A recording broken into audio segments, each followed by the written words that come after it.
Hello students, हम continue कर रहे हैं VSEPR थ्योरी। इस थ्योरी में हमने प्रीवियस वीडियो के अंदर उन मॉलिक्यूल्स की शेप एक्सप्लेन की थी जहां सेंट्रल एटम के सराउंडिंग में ओनली बॉन्ड पेयर्स थे, मतलब वहां जो शेप थी वो थी रेगुलर सिमेट्रिकल। आज हम वो मॉलिक्यूल्स लेंगे जहां बॉन्ड पेयर के साथ साथ लोन पेयर्स भी प्रेजेंट है। मीन्स जो शेप बनेगी वो इरेगुलर होगी, अनसिमेट्रिकल होगी। तो हम स्टार्ट करते हैं, पहले हम बताएं रेगुलर शेप क्या है। अगर 3 इलेक्ट्रॉन पेयर्स, पहले हम शेप लेंगे उन मॉलिक्यूल्स की जहां 3 इलेक्ट्रॉन पेयर्स हैं, इसमें बॉन्ड पेयर के साथ साथ लोन पेयर्स भी हैं। अगर सेंट्रल एटम के सराउंडिंग में तीनों बॉन्ड पेयर्स हैं तो शेप क्या बनती है? Triangular planar. ये रेगुलर ज्योमेट्री है। तो अगर कुल 3 पेयर हैं तो वहां 2 ही पॉसिबल ज्योमेट्री हैं। 2 कौन सी? एक तो तीनों बॉन्ड पेयर हो तो ये शेप बन जाएगी, जैसे हमने कल बनाई थी बोरॉन ट्राइफ्लोराइड की। और दूसरी पॉसिबल शेप क्या है कि कुल 3 इलेक्ट्रॉन पेयर में 2 बॉन्ड पेयर हो और एक लोन पेयर हो। तो मैंने एग्जांपल लिया है एसेंशियल। 3 है, ये कार्बन फैमिली का एलिमेंट है। कार्बन फैमिली के जितने भी एलिमेंट हैं उनके वैलेंस शेल में 4 इलेक्ट्रॉन हैं। तो हमें नंबर ऑफ इलेक्ट्रॉन पेयर निकालने हैं, तो ये अप्लाई करेंगे formula valence electron of central atom. यहाँ 3 है, ये सेंट्रल एटम है, तो यहाँ 4 क्या है? वैलेंस इलेक्ट्रॉन प्लस ये नंबर ऑफ मोनोवैलेंट एटम्स। ये हमने जैसे बता रखा है हाइड्रोजन और हेलोजन्स। तो ये क्लोरीन है, तो प्लस में 2 डिवाइड बाय 2 कितना आ जाएगा? 3। ये टोटल इलेक्ट्रॉन पेयर 3 है। उसमें से नंबर ऑफ बॉन्ड पेयर कितने हैं? 2। कितने होते हैं बॉन्ड पेयर? जितने सराउंडिंग एटम्स हैं। यहाँ सराउंडिंग एटम कौन है? क्लोरीन। कितने हैं? 2। तो ये 2 क्या है? Bond pairs. Number of lone pairs कैसे आएंगे? कुल पेयर है 3 माइनस बॉन्ड पेयर 1। तो अब यहाँ 3 जो पोजीशन थी, 3 जो बॉन्ड पेयर थे, वहां 2 जगह तो बॉन्ड आ जाएंगे, बॉन्ड पेयर कहते हैं। और थर्ड जो पोजीशन है ये जैसे यहाँ पर क्या जाएगा? Lone pair. तो शेप क्या है? ये बेंड शेप है।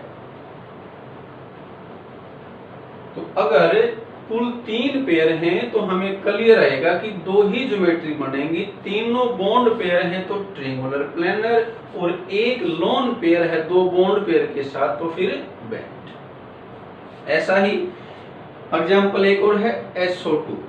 यहाँ पर इलेक्ट्रॉन पेयर निकाले हमने। सल्फर सेंट्रल एटम है। सल्फर ऑक्सीजन फैमिली का एलिमेंट है। इनके वैलेंस शेल में 6 इलेक्ट्रॉन है। तो 6 प्लस 0, 0 क्यों लिखा है? क्योंकि इसमें मोनोवैलेंट एटम नहीं है। यहाँ पर सराउंडिंग एटम क्या है? Oxygen. Divalent double bond form करता है ये। तो ये यहाँ पर अगर मोनोवैलेंट एटम है सराउंडिंग में तो ही ऐड करेंगे। ये क्लोरीन सराउंडिंग एटम थे मोनोवैलेंट, तो हमने 2 ऐड किया। अगर मोनोवैलेंट नहीं है तो फिर 0 डिवाइड बाय 2। 3 पेयर्स आ गए। 3 में से नंबर ऑफ बॉन्ड पेयर कितने हैं? 2। 2 क्यों है? क्योंकि सराउंडिंग एटम 2 है। सराउंडिंग एटम चाहे कैसा भी है, वो मोनोवैलेंट है डाइवैलेंट हो, जितने भी हैं उतने ही बॉन्ड पेयर होंगे। और लोन पेयर कैसे आएंगे? कुल पेयर में से बॉन्ड पेयर माइनस कर देंगे तो क्या बच जाएंगे? Lone pairs. तो अब शेप देखें, जैसे ये थी वैसे ये शेप है, बेंड शेप है। अब ये हमें कैसे पता लगे कि डबल बॉन्ड आएगा? ऑक्सीजन डाइवैलेंट है तो O आएगा तो उसमें डबल बॉन्ड आएगा। अब ये कंफ्यूजन ना रहे कि डबल बॉन्ड है तो उसमें 2 पेयर है। VSEPR थ्योरी के अंदर डबल बॉन्ड हमें पता है 2 पेयर से बना है। उस 2 पेयर को 1 सुपर पेयर कहा जाएगा। तो एक पेयर तो ये है, एक पेयर ये है और तीसरा ये है। तो कुल 3 पेयर में से एक लोन पेयर है और 2 क्या हैं? Bond pairs. बॉन्ड पेयर किसके हैं? ऑक्सीजन के। डबल बॉन्ड के उसको हम super pair, 1 single pair treat करें तो डबल बॉन्ड को भी सिंगल पेयर ट्रीट किया जाएगा। ऐसे ही जो और एग्जांपल है वो NO2 और ओजोन। तो ये हमने एक्सप्लेन किया उन मॉलिक्यूल्स की शेप को जहां पर कुल 3 पेयर थे। तो 3 पेयर में से अगर तीनों बॉन्ड पेयर हैं तो रेगुलर शेप, और अगर एक लोन पेयर है तो बेंड शेप। आगे स्टार्ट कर रहे हैं। Shape of molecules having 4 electron pairs. अगर चारों बॉन्ड पेयर्स हैं तो उस केस में रेगुलर शेप आएगी, सिमेट्रिकल शेप आएगी। कैसी? टेट्राहेड्रल। लेकिन अगर साथ में लोन पेयर्स हैं तो देखिए उसमें कौन कौन सी पॉसिबल शेप्स हैं। पहला एग्जांपल लिया हमने अमोनिया। अमोनिया में सेंट्रल एटम है नाइट्रोजन, सराउंडिंग एटम है hydrogen. Number of electron pair 5। ये क्या है? नाइट्रोजन के वैलेंस इलेक्ट्रॉन। नाइट्रोजन फैमिली के जितने भी इलेक्ट्रॉन हैं वो क्या है? पेंटावैलेंट। वहां 5 वैलेंस इलेक्ट्रॉन है। तो ये क्या लिखा हमने? Valence electron of central atom 5 plus 3 क्या है? नंबर ऑफ मोनोवैलेंट एटम्स जो सेंट्रल एटम के साथ अटैच हो। सराउंडिंग एटम कहते हैं ये 3 हाइड्रोजन है, मोनोवैलेंट है तो प्लस 3 डिवाइड बाई 2 4 आ गया। अब नंबर ऑफ बॉन्ड पेयर कितने होंगे? सराउंडिंग एटम जितने हैं 3 हैं तो 3 बॉन्ड पेयर, और लोन पेयर कितने? कुल पेयर हैं ये, इसमें दोनों पेयर हैं, lone pair as well as bond pair, तो दिस माइनस दिस, ये 1 आ गया। अब ये कुल 4 पोजीशन थी, 4 बॉन्ड पेयर्स थे। अब इसमें एक लोन पेयर है तो एक लोन पेयर है उसको इस पोजीशन पे लिखा जाएगा। तो यहाँ पर अब इसमें बॉन्ड नहीं है, लाइन किसके लिए होती है? बॉन्ड के लिए। यहाँ पे 3 ही बॉन्ड बनेंगे एन के साथ, और जो 4th पोजीशन थी वो ऑक्युपाई किसने कर ली? Lone pair. तो अब इस सिचुएशन में जब कुल पेयर 4 हैं उसमें से 3 बॉन्ड पेयर हैं, एक लोन पेयर है, तो शेप कैसी बनेगी? पिरामिडल। ऐसी शेप और किन मोलिक्यूल्स और आयन की है? NF3। F की जगह Cl भी लिख सकते हैं, NCl3, PCl3, PF3 है ना, ClF ये हैलोजन से, PH3, H3O पॉजिटिव ये आयन है। तो इन मोलिक्यूल और आयन की शेप कैसी होगी? पिरामिडल। तो ये हम बाकी NF3, NCl3 हम अपने आप ऐसे बना सकते हैं, सेम कैलकुलेशंस होगी उनकी। अब लेते हैं वाटर। वाटर के अंदर सेंट्रल एटम है ऑक्सीजन, जो सिंगल एटम है वो सेंट्रल होगा, बाकी जो ज्यादा है वो सराउंडिंग एटम। तो यहाँ सराउंडिंग एटम हाइड्रोजन है। तो सेंट्रल एटम के वैलेंस इलेक्ट्रॉन कितने हैं? 6। ऑक्सीजन फैमिली के पास 6 वैलेंस इलेक्ट्रॉन होंगे, प्लस में ये 2 हाइड्रोजन है मोनोवैलेंट, तो 6 प्लस 2 डिवाइड बाई 2 4 आ गया। बॉन्ड पेयर कितने हैं? सराउंडिंग एटम हाइड्रोजन है 2, तो 2 बॉन्ड पेयर है। लोन पेयर कितने आएंगे? 4 माइनस 2। अब अगर कुल पेयर 4 हैं उसमें से 2 लोन पेयर हैं तो उनकी शेप आएगी बेंट। सेंटर में ऑक्सीजन, 2 सराउंडिंग एटम, और ये 2 क्या जाएंगे? Bond pair, sorry 2 bond pair और 2 लोन पेयर। ऐसी शेप और किसकी होगी? H2S। यहाँ O की जगह S आ जाएगा। NH2 नेगेटिव ये आयन है। अब देखो आयन की शेप को कैसे ड्रा किया जाएगा। मैंने एग्जांपल लिया H3O पॉजिटिव, हाइड्रोनियम आयन है। तो आयन के अंदर देखो स्लाइड चेंज है। ये क्या लिखा हमने? यहाँ ऑक्सीजन सेंट्रल एटम है, उसके वैलेंस इलेक्ट्रॉन कितने हैं? 6। ऑक्सीजन के अंदर 6, प्लस में क्या है? मोनोवैलेंट 3 हाइड्रोजन है। और यहाँ ये ध्यान देंगे अगर पॉजिटिव चार्ज है, केटायन है, तो जितना चार्ज है उसको माइनस करना है, और ये नेगेटिव चार्ज है उसको ऐड करना है। ऐसा क्यों? क्योंकि एटम पे पॉजिटिव चार्ज कब आया? जब उसने इलेक्ट्रॉन का लॉस किया। तो जितना पॉजिटिव चार्ज है उतने इलेक्ट्रॉन कम हो गए, इसलिए माइनस करना है। नेगेटिव चार्ज कब आएगा? जब उसने इलेक्ट्रॉन एक्सेप्ट कर रखा है। तो एनायन के केस में नेगेटिव चार्ज के केस में ऐड करना है, और पॉजिटिव चार्ज के केस में माइनस ही ध्यान रखेंगे। तो यहाँ पर कुल पेयर्स कितने हैं? 4। बॉन्ड पेयर कितने हैं? 3 हाइड्रोजन, और लोन पेयर कितने? 4 माइनस 3 1। तो ये ऐसी ही सिचुएशन जैसे अमोनिया के अंदर थी, इससे बन जाएगी। पॉजिटिव चार्ज कहाँ दिखाएंगे? ऑक्सीजन पे। 3 ये बॉन्ड पेयर हैं H के साथ, और एक ये लोन पेयर है। तो शेप कैसी बन गई? पिरामिडल। तो यहां से हमें क्लियर हुआ कि अगर कुल 4 पेयर्स हैं तो 3 तरह की शेप बनेंगी। 3 तरह कौन सी? सभी बॉन्ड पेयर्स हैं तो टेट्राहेड्रल, जैसे हमने कल बताया था मीथेन, प्रीवियस वीडियो बताया था हमने, ये पिछले वीडियो में मीथेन, CCl4, CF4, उनकी शेप टेट्राहेड्रल है।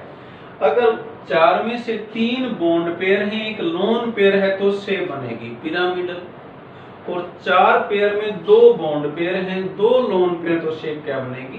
बेंट। तो कुल 4 पेयर में 3 पॉसिबल शेप बन सकती है।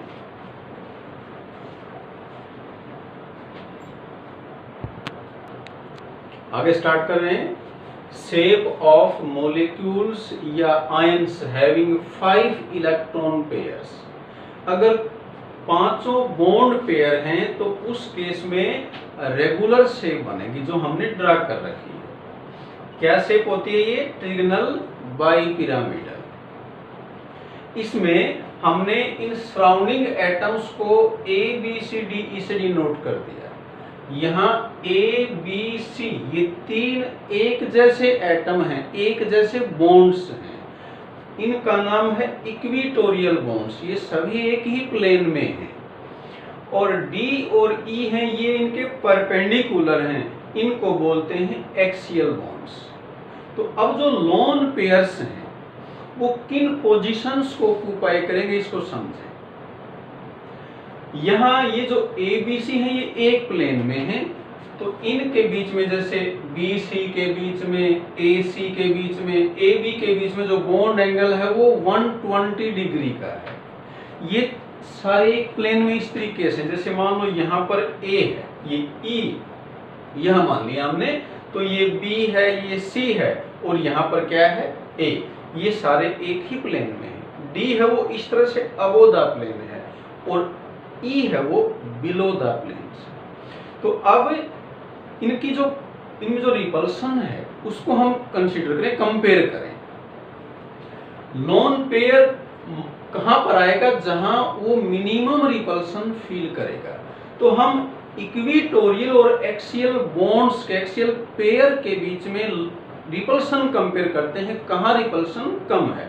जहां रिपल्सन कम है उसी पोजीशन को लोन पेयर्स ऑक्यूपाई करेंगे। अब देखें, मान लिया लोन पेयर है वो A पोजीशन पे है, A B C तीनों एक जैसी हैं, मैंने A पोजीशन कंसीडर कर ली। ये जो लाइन है ये इलेक्ट्रॉन का पेयर है, ये मैंने दिखा दिया। ये मैंने पेयर कंसीडर कर लिया जो A पोजीशन का है। इस पेयर को कौन रिपेल करेगा? इसको ये D B C E चारों रिपेल करेंगे। D और E का रिपल्सन है ये ऑपोजिट है, E का रिपल्सन इस तरफ होगा और D का इस तरफ। तो इस पेयर पे, A वाले पेयर पे D और E का पेयर ऑपोजिट है, एक दूसरे के इफेक्ट को कैंसिल कर देगा। तो A वाले पेयर पे जो रिपल्सन है वो किसका बचा? B और C का। मतलब इक्विटोरियल पे अगर बॉन्ड पेयर है या जो भी इलेक्ट्रॉन पेयर है, उस पेयर को दूसरे 2 एटम ही, 2 पेयर ही रिपेल करेंगे। और कितने एंगल से करेंगे? 120 डिग्री से। अब मैंने ले लिया एक्सियल इलेक्ट्रॉन पेयर, D और E एक जैसे हैं। अब देखिए D और E में कहां रिपल्सन, कितना रिपल्सन है? D को कौन रिपेल करेगा? D को रिपेल करेंगे BCA। कितने एंगल से? 90 एंगल से, क्योंकि D है वो इनके परपेंडिकुलर है। और E का रिपल्सन नेग्लिजिबल है। क्यों? क्योंकि D के E ऑपोजिट है। तो D वाले पेयर पे रिपल्सन सिर्फ 3 का होगा 90 एंगल से। A वाले पे रिपल्सन 2 का हुआ 120 डिग्री से। जितना बॉन्ड एंगल ज्यादा है उतना इनके बीच में डिस्टेंस ज्यादा है, उतना रिपल्सन कम है।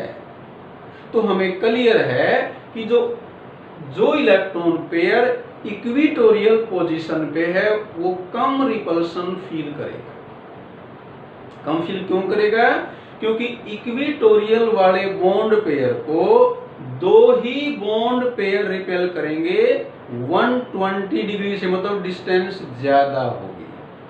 और जो इलेक्ट्रॉन पेयर डी या ई पे है उसको ये 3 रिपेल करेंगे 90 एंगल से। एंगल कम और पेयर ज्यादा, तो क्लियर है कि डी और ई मतलब जो एक्सियल बॉन्ड, एक्सियल पेयर्स हैं, एक्सियल पोजीशन पे जो इलेक्ट्रॉन पेयर हैं वो ज्यादा रिपल्सन फील करेंगे।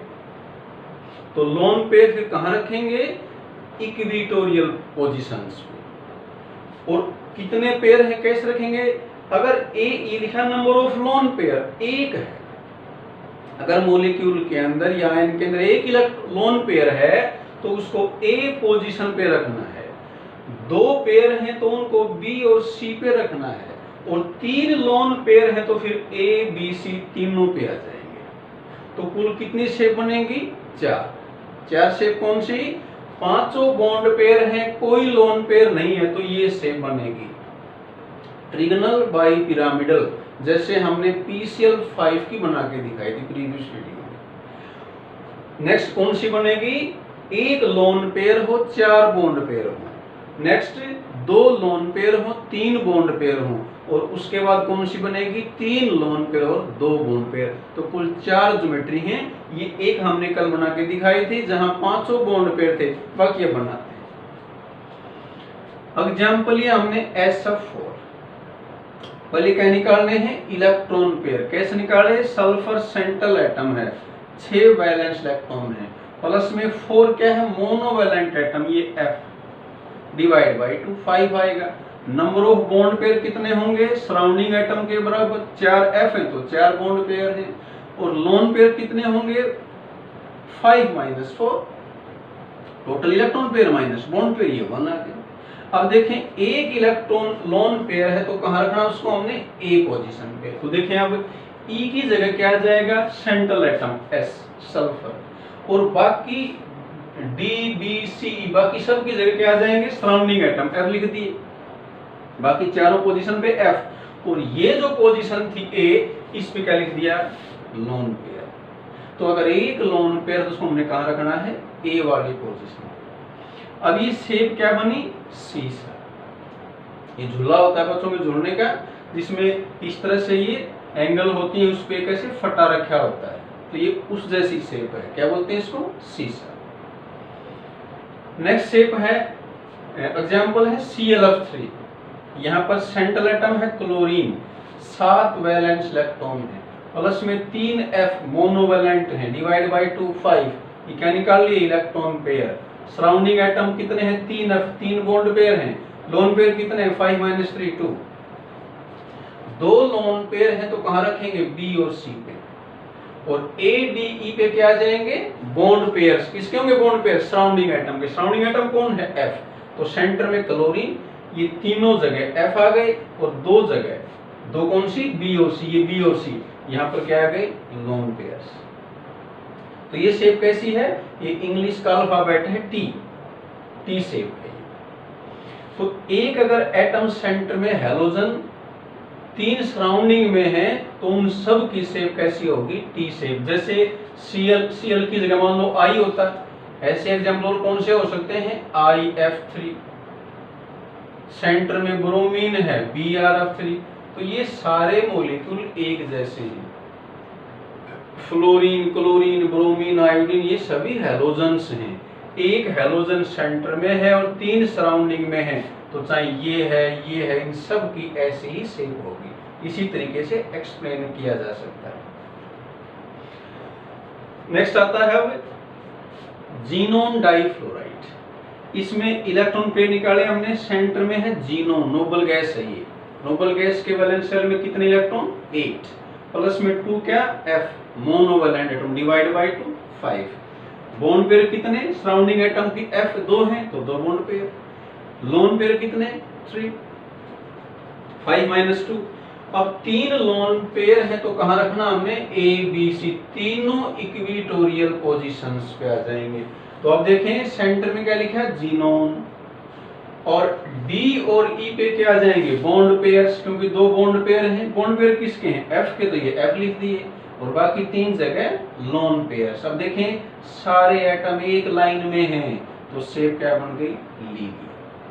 तो कुल अगर 5 पेयर हैं तो उसमें 4 शेप बनेंगी, ये सभी बॉन्ड पेयर की। इसमें 4+1, इसमें 3+2, इसमें 2+3। नेक्स्ट एग्जांपल लिया हमने ICl2 नेगेटिव, ये आयन है, एनायन है। यहाँ सेंटर में आयोडीन है, सराउंडिंग में क्लोरीन है। तो पहले निकाले इलेक्ट्रॉन पेयर, ये वैलेंस इलेक्ट्रॉन है हैलोजन के 7, प्लस में 2 ये मोनोवैलेंट है क्लोरीन, और प्लस में 1 क्यों लिखा है, क्योंकि नेगेटिव चार्ज को ऐड करना है। तो -1 था तो ये +1 ऐड क्यों किया है, क्योंकि नेगेटिव चार्ज एटम पे तब आता है जब वो इलेक्ट्रॉन को एक्सेप्ट करता है, गेन करता है। तो कुल पेयर कितने आ गए 5, उसमें से बॉन्ड पेयर कितने हैं 2, सराउंडिंग एटम 2 है, और लोन पेयर कितने होंगे 5 - 2 3। तो ये ऐसी शेप हो जाएगी, सेंटर में आयोडीन है, सराउंडिंग में Cl। तो अगर 2 बॉन्ड पेयर हैं, 3 लोन पेयर हैं, तो शेप क्या बननी है, लीनियर। I के सराउंडिंग में 3 लोन पेयर हैं, 2 ये बॉन्ड हैं, और ये नेगेटिव चार्ज है। ऐसा एग्जांपल है I3 नेगेटिव, तीनों आयोडीन है, तीनों ब्रोमीन भी हो सकते हैं, तो उनकी शेप ऐसी ही बनेगी। तो I3 नेगेटिव के केस में जैसा हमने यहाँ बताया सेम सिचुएशन है, कुल 3 हैलोजन है, यहाँ भी 3 हैलोजन है, एक सेंटर में आयोडीन था, सराउंडिंग में क्लोरीन थे। यहाँ एक आयोडीन सेंटर में और 2 आयोडीन सराउंडिंग में है। तो जैसे ये हमने बता रखा है बिल्कुल सेम ये शेप बन जाएगी। तो ये हमने एक्सप्लेन किया उन मोलिक्यूल्स और आयन की शेप जहां कुल 5 पेयर थे। तो कितनी शेप बनेगी इसमें, कुल 4।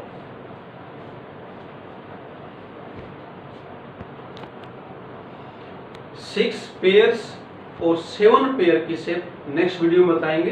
तो इस वीडियो हमने जहां 3 इलेक्ट्रॉन पेयर हैं, 4 पेयर हैं, 5 पेयर हैं, 3 तरह के मॉलिक्यूल्स और आयन की शेप को एक्सप्लेन किया। बाकी बची हुई शेप नेक्स्ट वीडियो में लेंगे। इसमें इतना ही। Thank you.